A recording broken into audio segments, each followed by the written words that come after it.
De alguna forma regresamos al punto original del primer congreso de FOPEA para escuchar ahora a Edward Wasserman, que es profesor en la Universidad de Washington y es un columnista sobre ética periodística en Miami Herald.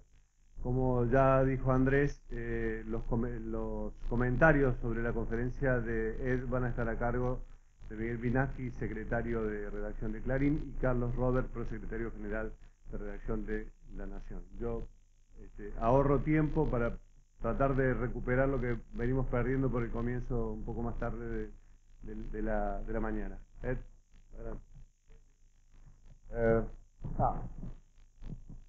Works? Thank you very much. It's a great honor to be here. My name is Ed Wasserman. I am a professor of journalism ethics at Washington and Lee University. Before I was a virgin, I spent 25 years in newsrooms as a reporter, editor, and CEO of a media company, and left in 2003 rather, to become an academic. I'm mindful that I'm one of the few academics here today, and I will try, and I also am mindful of the fact that you are under no obligation to listen to me, unlike my students. So consequently, I will try to be something that is a little bit in defiance of my usual obligations as an academic, and I'll try to be clear and straightforward and not too long-winded. I hope you'll indulge me my English. As a youth, I studied French. I don't regret it. It enabled me to get a degree from the Sorbonne, and it enabled me to marry a woman whom I met in Paris. But of course, it leaves me worthless here today. My topic today is ethics in the news business, and I want to look at the new challenges that are arising to the ethical practice of journalism from changes in the way the news business is restructuring to preserve and extend its opportunities to make money. The focus so far in this conference has been on challenges to ethics as the news business now exists. And what I propose to do is look ahead to see the new challenges that are arising that we may not be totally prepared for. Now, of course, business and the pressures from business are not the only source of ethical challenge for journalists. There are ethical problems that arise, pressures that arise from politics. There are pressures that arise from the career ambitions of journalists themselves. There are pressures that arise from conflicts of interest that are built into the structure of journalism, into the structure of beats, into the continuing obligation that journalists have to be relentlessly adversarial towards sources whose collaboration they are utterly dependent upon. So there are other sources of ethical pressure upon journalists, but today I want to focus on business. Now, my talk rests on a distinction that you are familiar with, perhaps don't put it in these terms, between the business of news and the profession of journalism. The two are, of course, interdependent. They are also locked in a long-term relationship, which is like a not particularly happy marriage. Neither side is especially content, but no side sees the possibility of getting out of it. So they stay together for the sake of the children. The children in this case, the irony here is that the children in this case, which is the news itself, may not be flourishing. One of my concerns is that like a poorly raised child is growing ever more shallow-minded, mean-spirited, and ill-suited to the world outside. I'll return to that in a moment. Now, since much of what I'm about to say is going to be very critical of the business side of news, I want to start by offering a few comments of sympathy, in part because I used to run a chain of newspapers as a CEO. So I know a little bit about the business side. Now, most of you who are journalists have probably spent very little time thinking about the absurdities of trying to build a business around journalism. For starters, now imagine you own a newspaper. It could happen. Now, for starters, your principal employees, the ones whom you rely upon, the journalists, they work in the newsroom, they don't trust you. They don't like you. Not only that, even though they accept money from you, they insist that they don't actually work for you, they work for the public. They snarl at you. They believe a generalized posture of surly defensiveness is a mark of moral integrity. That although your business is dependent on the success of their work, and although they work for you, you're not allowed to supervise them. That's the exclusive job of their editors, who are themselves journalists, except they're older and they're meaner. If you intervene in this function, you are interfering in the news process, and that is prima facie evidence of corruption. So the issue here is independence. The independence of the journalists whom you employ is an indispensable asset and a persistent threat. Without some measure of independence, your news organization will have no credibility. And the readers you must have will abandon you. But with too much independence, your journalists will poison the commercial and political relationships upon which your business depends. And then the worst thing about trying to build a business on journalism is that it is an inherently uncertain activity. And if there's one thing that business people hate more than losing money, it's uncertainty. Every day, these people who work for you but you cannot control are on the phones, on the streets, on their computers, with no guarantee their inquiries will be fruitful. Plus, they continually recreate the very real possibility that they will expose your company to harmful retribution. So I think it's appropriate to understand some of the underlying absurdities of this historical alliance between a business and a profession, between a commercial trade and a moral vocation. The reality and the irony is that the news business is both journalism's greatest ally and its most potent threat. So on to the challenges, the ethical challenges that come from the news business.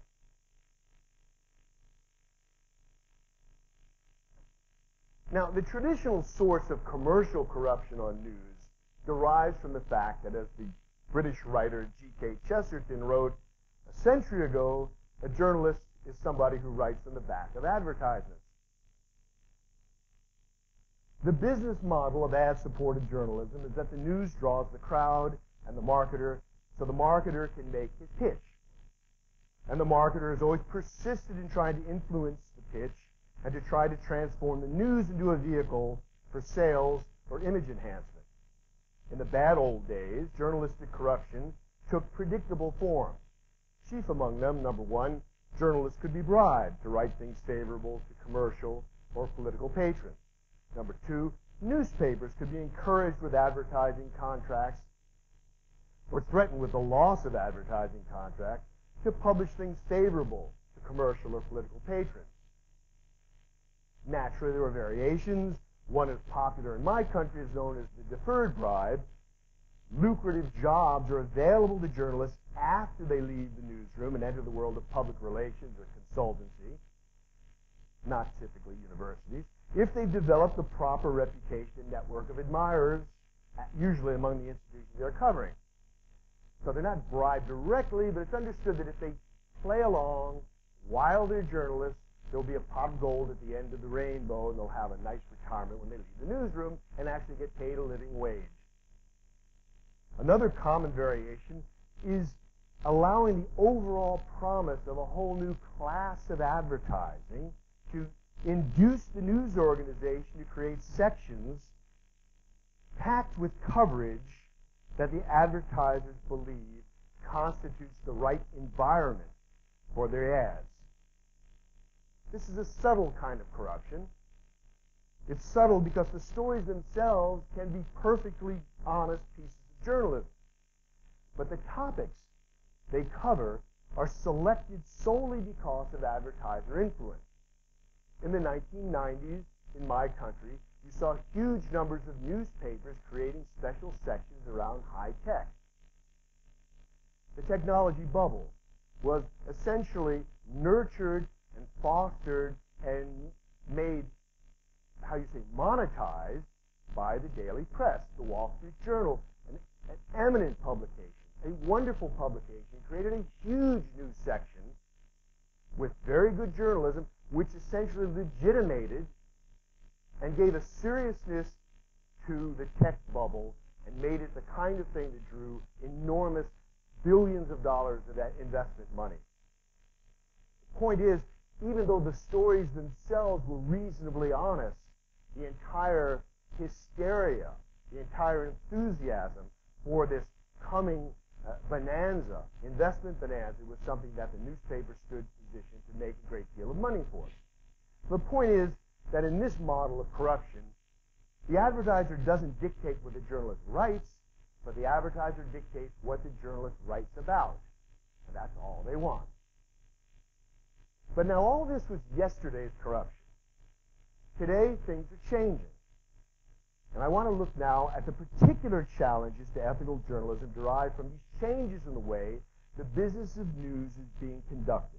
So I've selected 4 topics. The first is audience fragmentation. New media technology, I'll go through these very quickly and then circle back and tell you a little more about them. Audience fragmentation is the first. The new media technologies encourage a market-driven audience segmentation, pulling news coverage toward catering to a narrow base of loyalties. The ethical problem here is that it's a danger to journalistic independence, it's a danger to traditional notions of public service. Second point, internet advertising. Advertising on the internet raises a huge number of ethical issues related to privacy, independence, and conflicts of interest. Third point is the entertainment trap. I think this is important. It sounds like a trivial area of what the press is doing, but it is vast and it is global. The enormous interest of so-called news media in covering celebrity culture has wide ethical consequences, which I'll come back to. And finally, convergence. Convergence is a big phenomenon in my country. It's a description for the transformation of news operations based on one medium to enable them to handle multiple distribution technologies. And again, there are specific ethical problems that arise from the way convergence is being implemented. So let me go back and elaborate these in order. First of all, fragmentation. The general interest mass circulation newspaper, which is sort of in our own minds the model for contemporary journalism. Most of the norms of contemporary journalism derive from the experience of mass circulation, general interest newspapers. Those newspapers needed to attract vast audiences that had some measure of ideological and demographic diversity. The mathematics of market economics suggested there usually was more money to be made by grabbing a small piece of a huge market rather than having a small market to yourself. The consequence of this is that the discourse that was encouraged by the mass circulation circulation newspaper was a different discourse, a discourse that stressed commonalities. It stressed identifying problems that spoke to large numbers of people. It particularly distinguished itself by identifying barriers to full participation in the community. And some of the very finest journalism everywhere in the world where mass circulation papers were dominant concerned exclusion, unfairness, discrimination. The new technologies, however, are different. I'm talking now about cable, satellite-based TV, and the internet particularly. They no longer reward economies of scale in the same way. Mass appeal is no longer either commercially desirable or necessary. Instead, advertisers want to identify their customers with precision. They want to speak directly to those people without wasting money reaching people who are not likely to buy their products. In my country, Fox News is a network created by Rupert Murdoch, who Andrew mentioned earlier, the Australian-born media magnate, and has a reputation for a right-wing tilt in its news coverage. What's interesting, which I think is warranted, but what's interesting to me is the first time we've seen in television the use of political ideology as a market creation device. And it's a very clever, because I don't personally believe that Murdoch is much of an ideologue. I think he's just a businessman. And he understood there was a small, loyal, durable, and attractive, demographically attractive market there for right-wing news. And I think he's a pioneer then in this respect. The new communications technologies, we'll see in a moment, encourage this market-based segmentation. So why is this all ethically significant? I'm supposed to be the professor of ethics.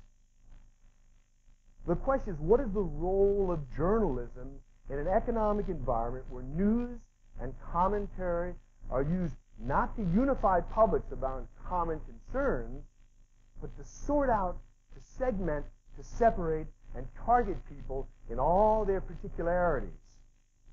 One great danger is that of pandering, of telling people what they want, telling people what they expect to hear, avoiding the topics that upset them, giving them the villains they want, extolling the heroes they already admire. Now, journalists are not supposed to be in the business of providing coverage for the purpose of defining and fortifying a market sliver. So this business orientation encourages news coverage calibrated to appeal to a narrow base of loyalties. And this is a danger to journalistic independence. It also substitutes a very different notion of public service. It nourishes a kind of reflexive, reactionary media populism. It eliminates incentives for language and that transcends narrow appeal, provides a basis for a common political discourse in values and in public policy. All right, my second point is Internet advertising. Internet advertising, the backbone of the free Internet, is based upon a model of secret surveillance. Students here, this is your world. This is your Internet. And this is how it's built. Internet advertising claims to be superior to conventional advertising. And as Jim Rowe, my friend, pointed out yesterday, Internet advertising is growing at astronomical rates. The claim of Internet advertising superiority is based on a complex of technical features that allow the online activities of individuals to be tracked and recorded and used.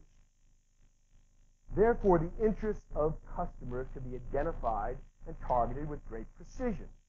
What all this means is that information about what people do online, their browsing, their emails, their reading habits, is being noted and is being monetized.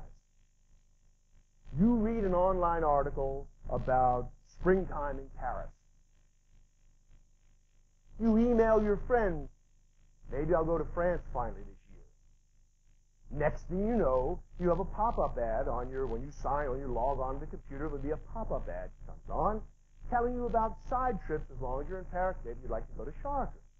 Maybe you'd like to rent a hotel. Maybe you'd like to think about getting a car and driving into the countryside.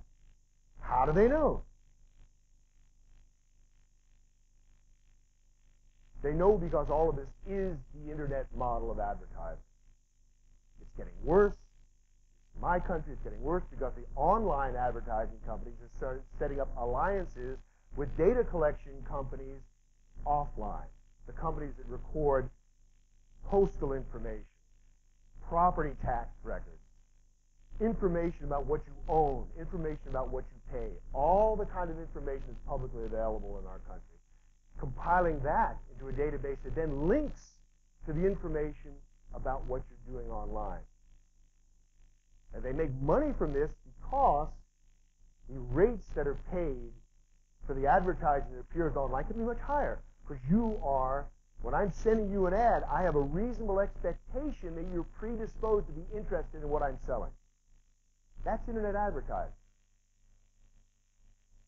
Now, the first question is whether this secret information gathering is consistent. I have to say, it is alarming to me how poorly understood the reality of the internet is, and how frequently people talk about something called the free internet. The free internet, which is one of the most enduring and most powerful lies of contemporary media economics. You are paying for the internet. You are paying with information. You're paying for information, with information, information about you that you didn't know you were giving up. Anyway, so what does this have to do with journalism, and why is this an ethical problem for journalists? Well, the first question is whether secret information gathering is consistent with the public service aspirations of journalists. I mean, journalists are confronted with privacy claims all the time. We're always dealing with people who are angry with us for having violated their privacy.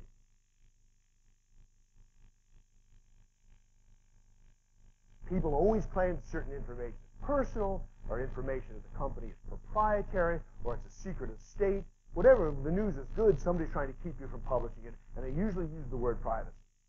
And what we answer is, hey, there is an overriding public service that's done here. There's a public interest. This is publicly significant information, and our professional obligation is to make this information widely known. All right, that's a powerful argument, a powerful moral argument. But what about when the information is being appropriated unwillingly, not for public purposes, but for private purposes? They happen to be the private purposes of the company that employs us. Our moral high ground, our effort, the power, the moral power of our argument is substantially weakened.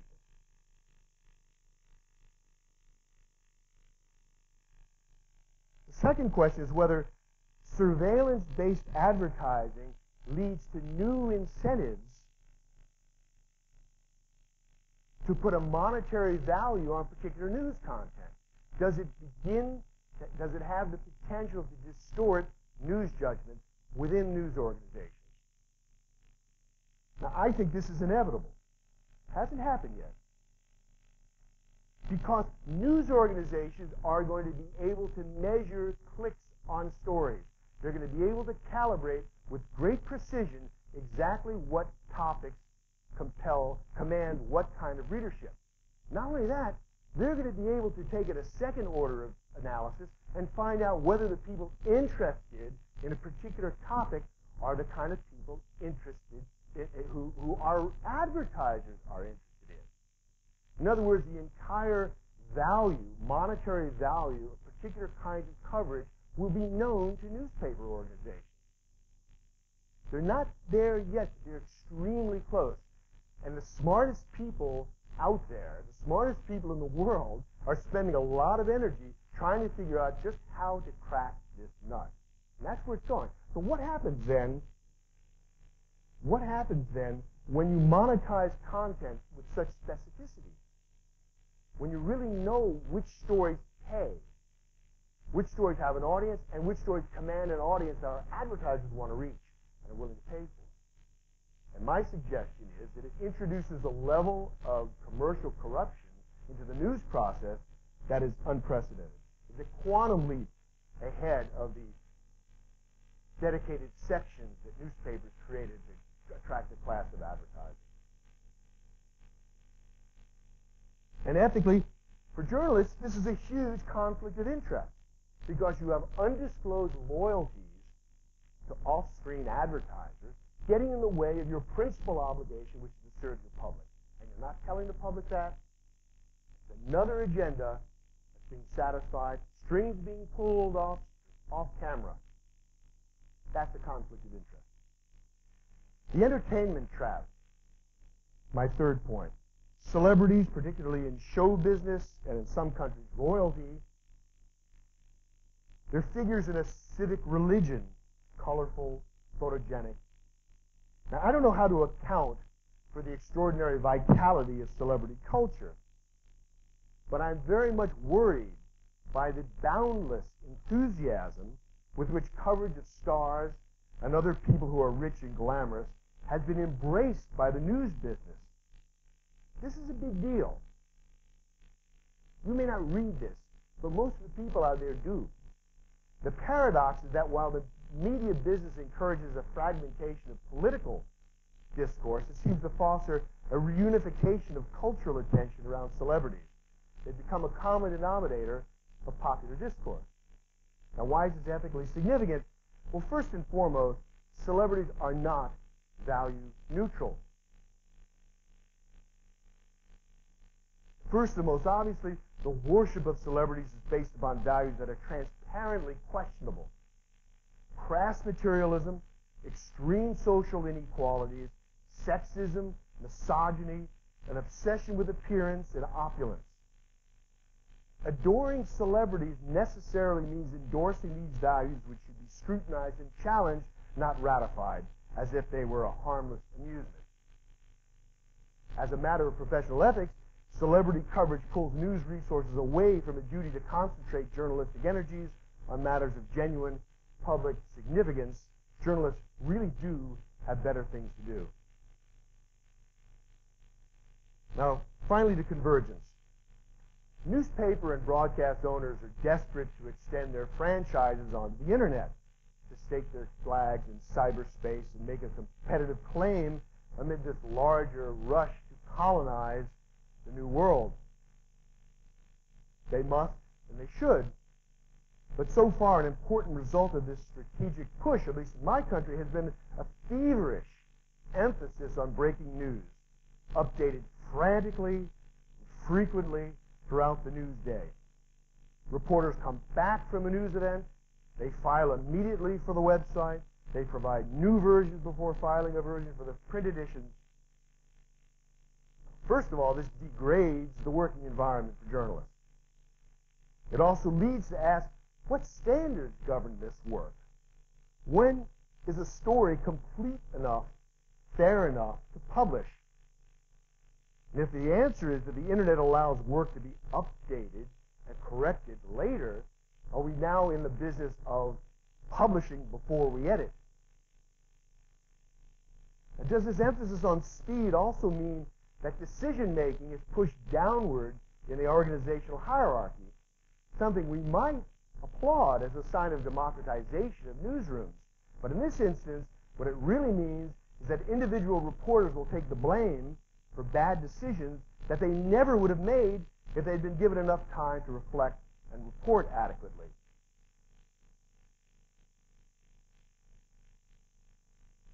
Convergence opens up big new incentives to dismantle traditional standards of verification and big new opportunities to cause needless harm. So the overall impact is that the rush to embrace these new internet-based multimedia technologies is coming from business people who are eager to extend market dominance to the new media, the colonizers. It is not, for the most part, coming from journalists because they are eager, for example, to find better ways to gather information, more compelling ways to tell stories, creative ways to enlist non-journalists as collaborators in a new journalism that is more richly informed, more engaged, more compassionate than we have now. It could be all that. And I think my friend Rosenthal Alves is going to talk about the ways it is being used for those purposes in many parts of the world. But it is not the dominant push. The dominant push to establish business dominance over online markets. And they are shoehorning and distorting and speeding up the work of existing newsrooms in order to provide some semblance of journalism to pack onto websites. So let me sum up in conclusion. The tension between the news business and the journalism profession has been a historical reality, in many respects, a creative and necessary tension. But my talk this morning has tried to identify new forms that this conflict is taking, which I think pose unique and powerful threats to the future of ethical journalism. A fragmented, market-driven journalism that is deliberately used to nurture and harvest demographically desirable audiences on behalf of advertisers. This, to me, is the latest frontier of corruption and the one we must be most vigilant about fighting, and it also will not be the last. Thank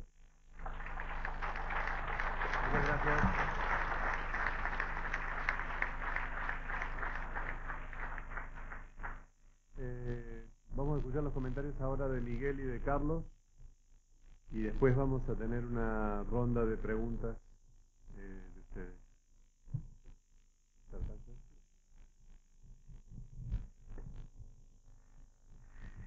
Buenos días.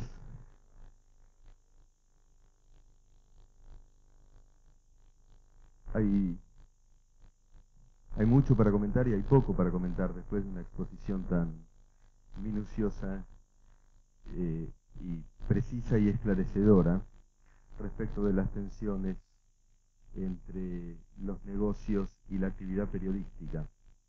Simplemente, voy a optar por la opción más breve, que es la de comentar poco, puesto que a lo mejor lo ha dicho él, naturalmente. Simplemente decir lo siguiente. Hay un punto, tomar algunos puntos.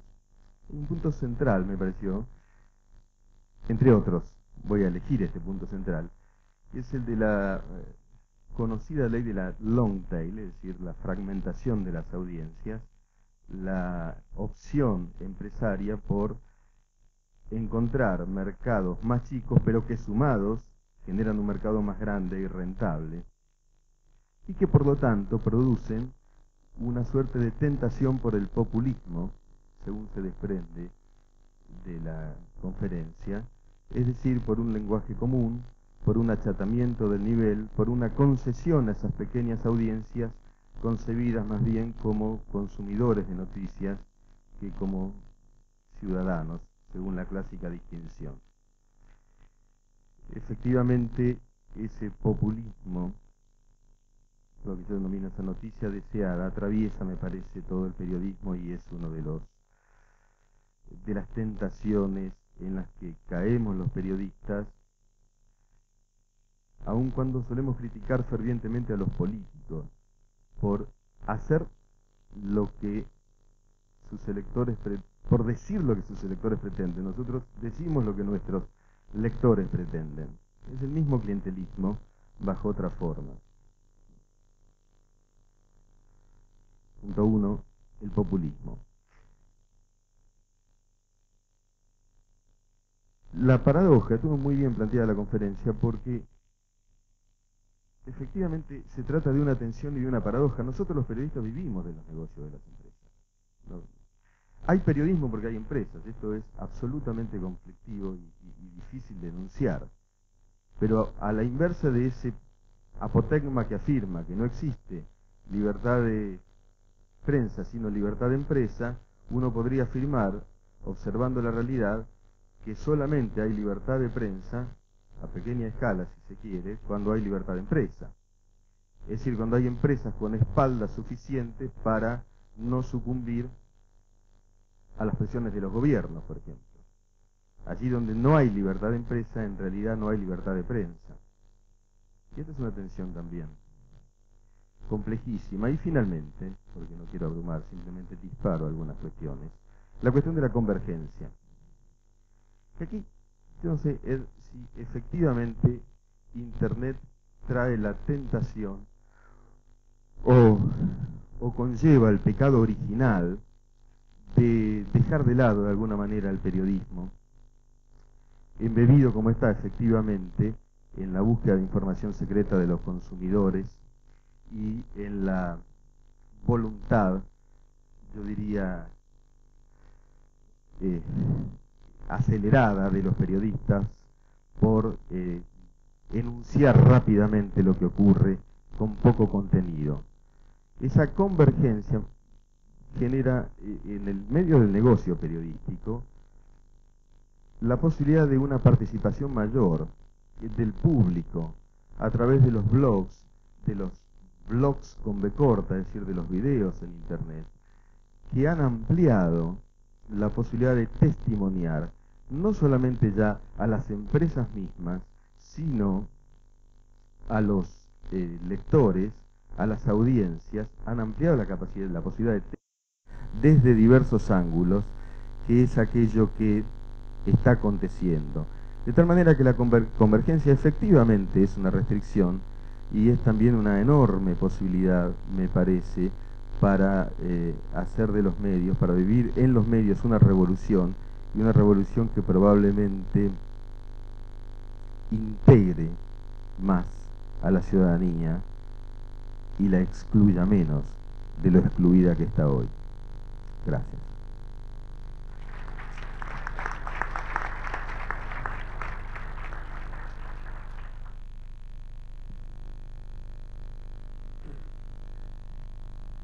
Bueno, agradezco a FOPEA esta invitación por tres cosas. Primero, porque me ha permitido escuchar una excelente exposición como la de Edward.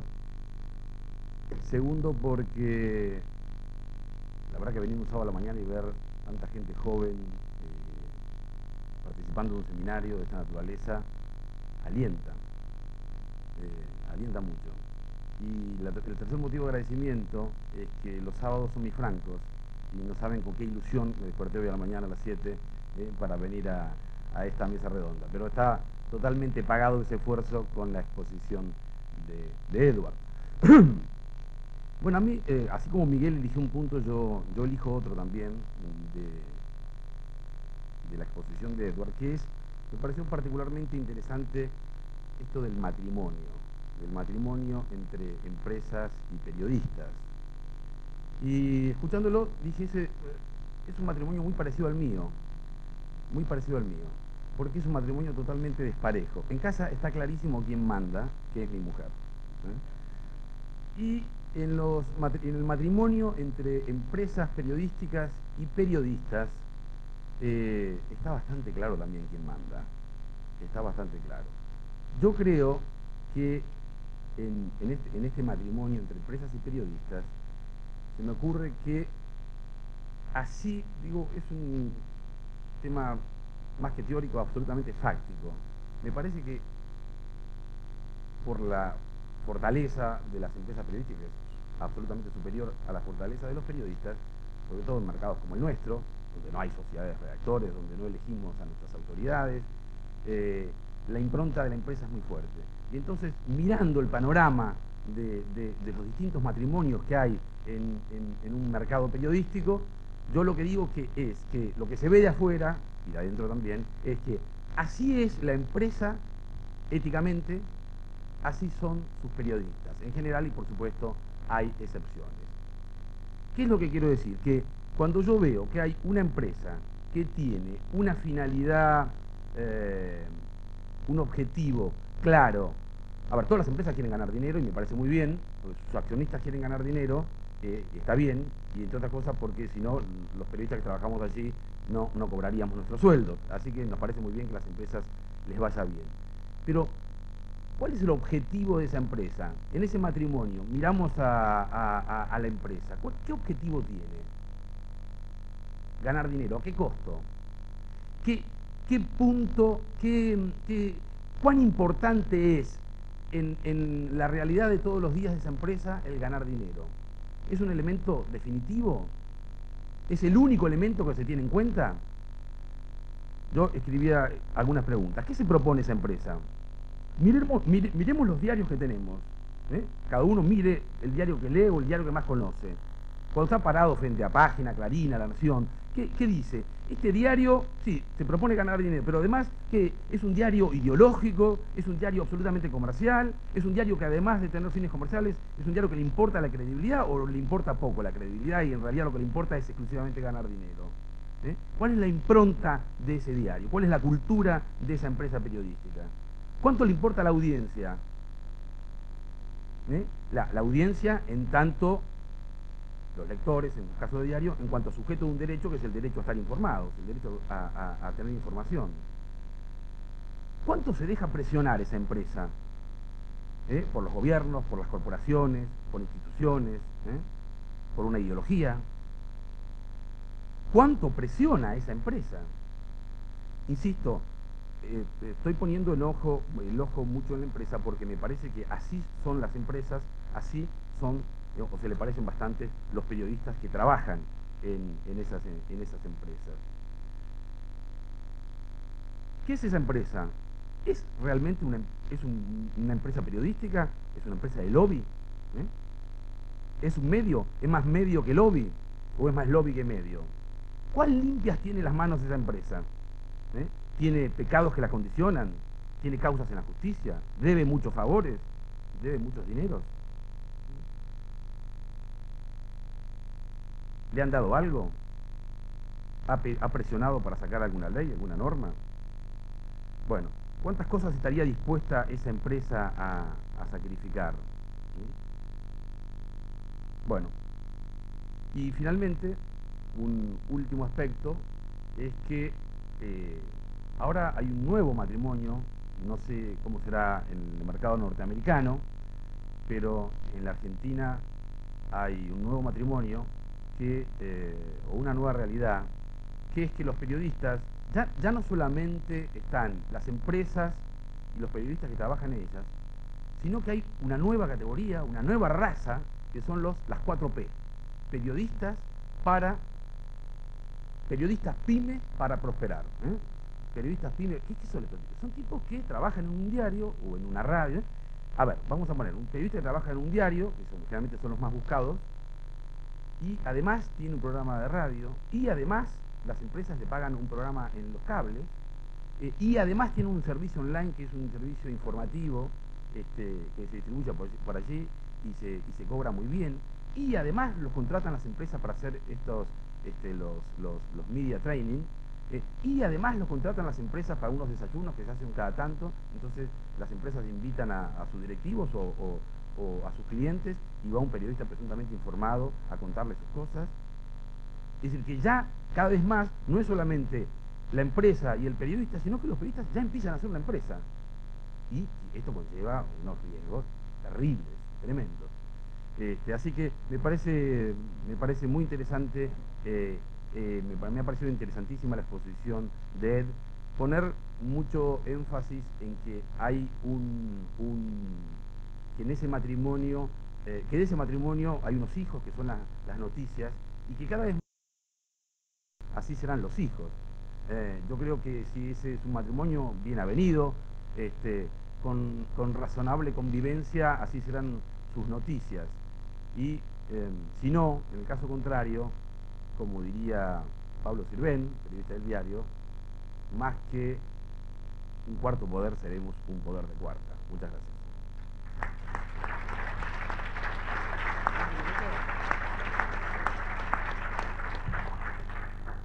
Creí que el presidente saliente me decía que teníamos 5 minutos, pero en realidad levantaba la mano ordenadamente para pedir la palabra. Así que abrimos ahora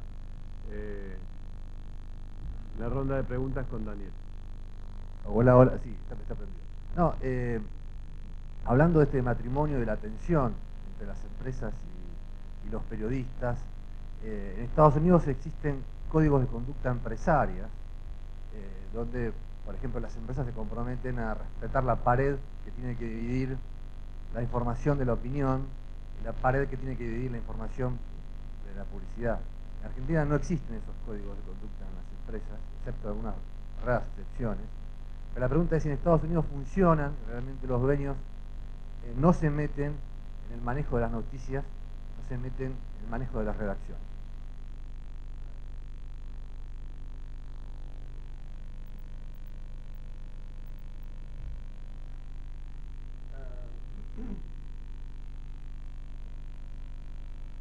I don't know specifically how the interest of publishers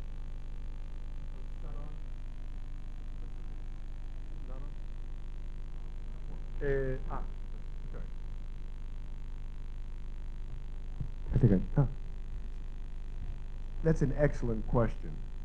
The simple answer is no, they do not. The reality is that I've never seen a news. Sorry? Oh, okay.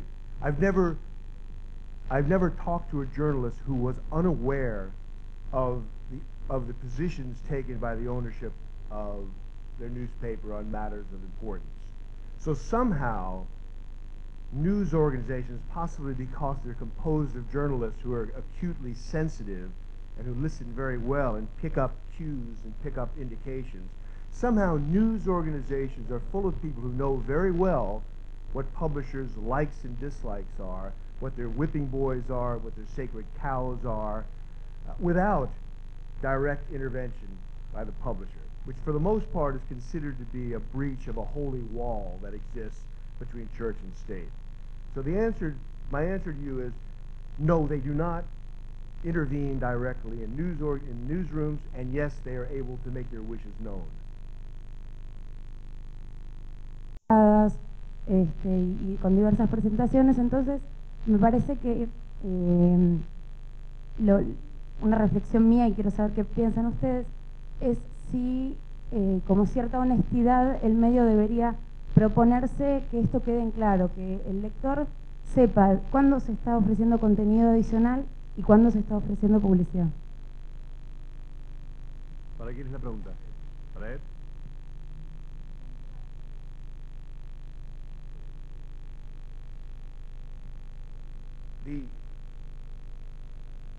The people who were doing the worst job of distinguishing between news and advertising and publicity were the search engines, who have been under considerable pressure to make that distinction very clear to the user. And the claim is that the organic results you get when you type in a query to a search engine are going to be labeled and presented differently from the sponsored links, which are advertisements. So I think, yes, it is absolutely essential that this distinction be respected. I mean, one thing you should understand about the search engines is how they make their money. And they make their money by selling keywords. If you type in Bali bombing in Bali, right? Pub bombing in Bali. News organization, you will get, along with the organic search results, you will get a number of sponsored links. Maybe The Guardian, maybe the New York Times, maybe La Nación or Clarín. You will get links. Those links are there because there was an auction. And Bali bombing was put up for sale. And the news agencies or their advertising agencies essentially bid so much a word or so much money in order to achieve prominence of their advertisement alongside Bali bombing. So you have this gruesome auction that now happens on a regular basis of news organizations looking for search engines to drive traffic to their own websites. Just an aside. Tenemos dos preguntas más, aquí adelante y aquí adelante. Yo soy de la provincia de Chubut, periodista. Le quería preguntar a Roberts cómo ve o qué opinión tiene sobre los pequeños periodistas pymes, como nos definiste, en situaciones en las que optás por ejercer el periodismo en otro ámbito porque la empresa no te permite ejercerlo con un sentido periodístico. Lo pienso, no sé si en la provincia de Buenos Aires, en el Gran Buenos Aires sucede, pero con lo que hemos charlado con otros colegas, en las provincias es bastante frecuente esto, que uno opta por, bueno, a ver, pruebo yo para ver si puedo hacer periodismo un poquitito con otro margen, ya que en las empresas pocas que hay en las provincias no te permite. ¿Cómo se conjuga esto de la publicidad y del ejercicio del periodismo?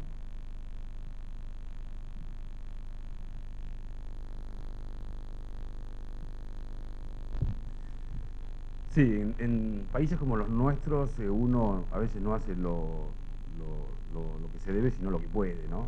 Es absolutamente comprensible.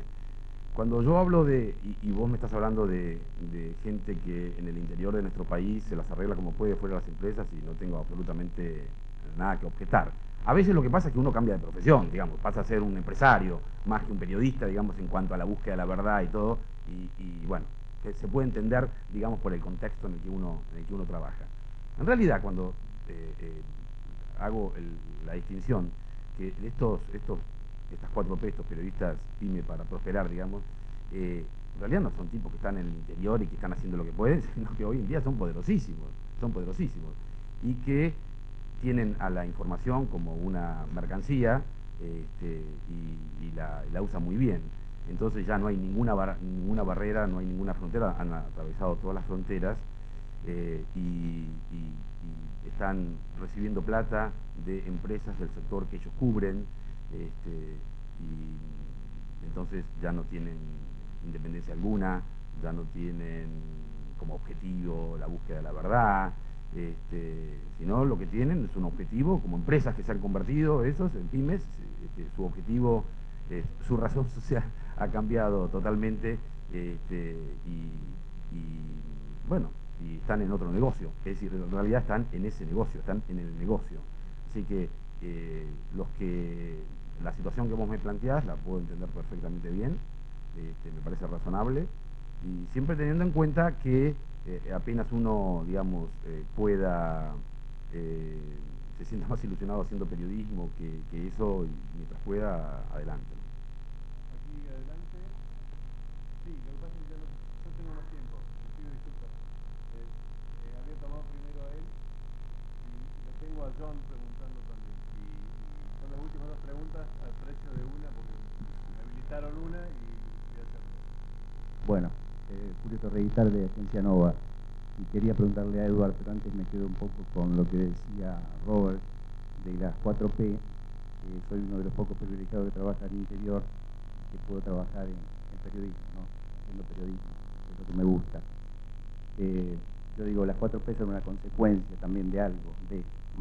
Le quiero preguntar a Robert sobre si esa consecuencia, lo que es el difícil equilibrio que es los negocios y el periodismo, no es consecuencia también de, a lo mejor, de gobiernos corruptos que hacen que aparezcan empresarios corruptos, y que toda esta concentración de medios que se ha dado en la Argentina, especialmente en el interior del país, no es lo que rompe ese equilibrio entre periodismo y negocios. ¿Se entiende?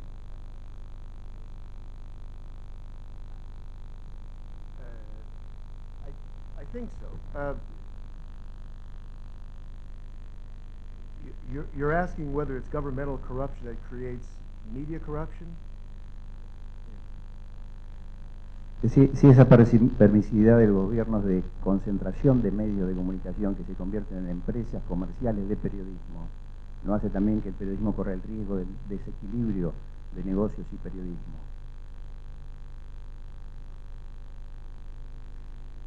O sea, la concentración de medios no es perjudicial para el periodista. Oh, without doubt. But I think the interesting question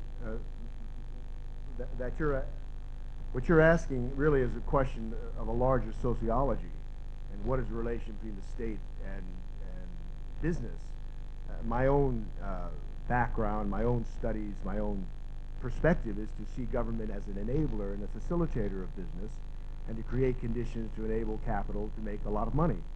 And I think you see that in the media business, which sort of undermines, makes the problem of privately held media serving as a check on governmental corruption that much more difficult. I mean, in our tradition in the United States, the reason that we have in the Constitution a First Amendment guaranteeing press freedom is because the principal danger at the time the country was founded was thought to be a concentration of public power. And there was it was an agrarian society of small farmers. They did not imagine huge concentrations of industrial wealth. And now, of course, that's exactly what we have. And we have media companies that are oftentimes in a very conflicted situation because if they're too adversarial toward the government, permissions that they need, legislation that they need, licenses that they need to be endangered. So I'm not sure I'm answering your question, but I think concentration, the irony is that you would think the larger and more independently powerful the media companies are, the likelier they are to be able to assert themselves and to behave independently. And in fact, what we're finding is the larger the media companies are, the more likely it is that they'll be collaborators and be accommodationists and be corrupted by the necessity to get along with government. John, ¿es la última pregunta? Bueno, sigo buscando ejemplos de periodismo de calidad, o sea, periodismo que consolida o perjudica el funcionamiento de la democracia en las sociedades, ¿no?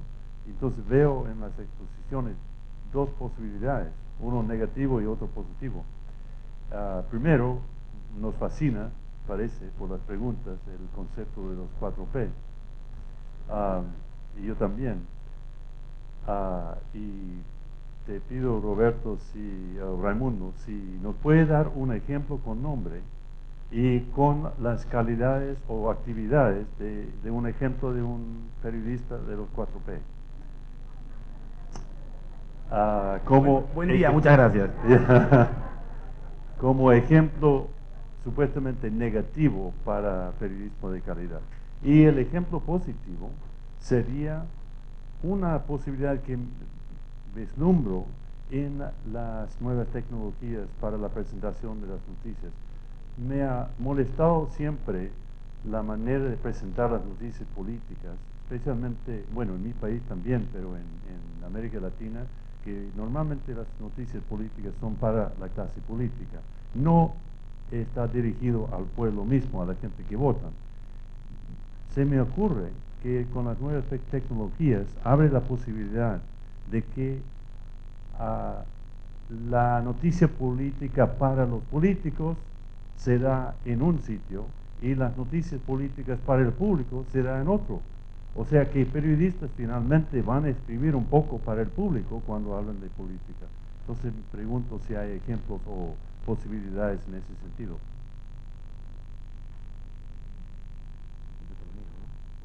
Contesto lo mío. Lo de los 4P. me pide nombres y estoy con un ataque así súbito de amnesia. Pero no es difícil. Además, se me agolpan porque son tantos que no sé cuál va a salir primero. Nada, no es difícil. Las firmas importantes de los diarios en general tienen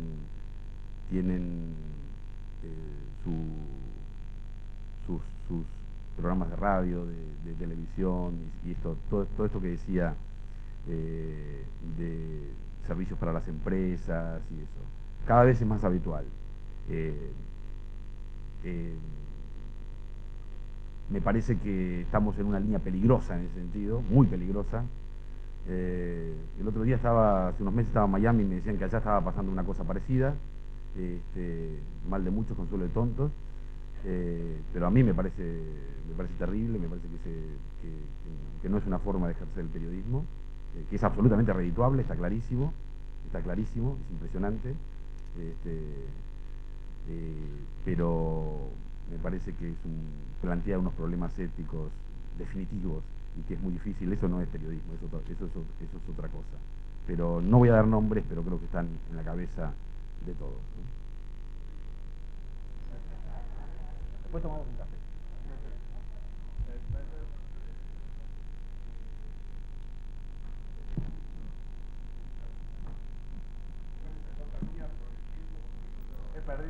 En la próxima mesa vengo yo, así que es a costa de nuestro tiempo. No, muy brevemente, el tema de los periodistas.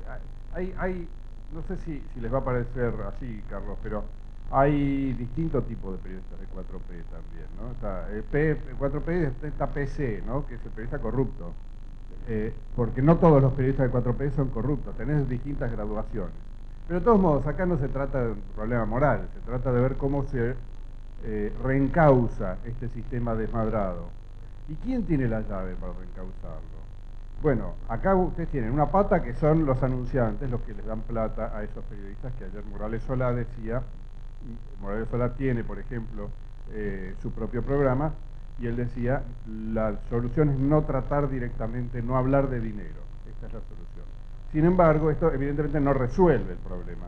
¿Quién tiene la llave? Están los anunciantes, están los periodistas, y están las empresas periodísticas, porque como decía Carlos, son los principales, los de diario son los más codiciados. Me da la impresión, y díganme si están de acuerdo, que la llave la tienen los diarios. Volviendo al sistema de exclusividad, si el diario vuelve a aplicar el viejo sistema de exclusividad, de no permitirles a sus periodistas ramificarse en sus empleos y hacer programas propios e independizarse, formar pymes, digamos, ya está. Por supuesto, eso requiere una compensación salarial, ¿no? Bueno, muy bien. Hay un mensaje de él. Nosotros cerramos. Creo que hay que tomar nota de esto porque esto merece alguna otra mesa en algún próximo congreso. Hay un mensaje de parte de él. Gracias.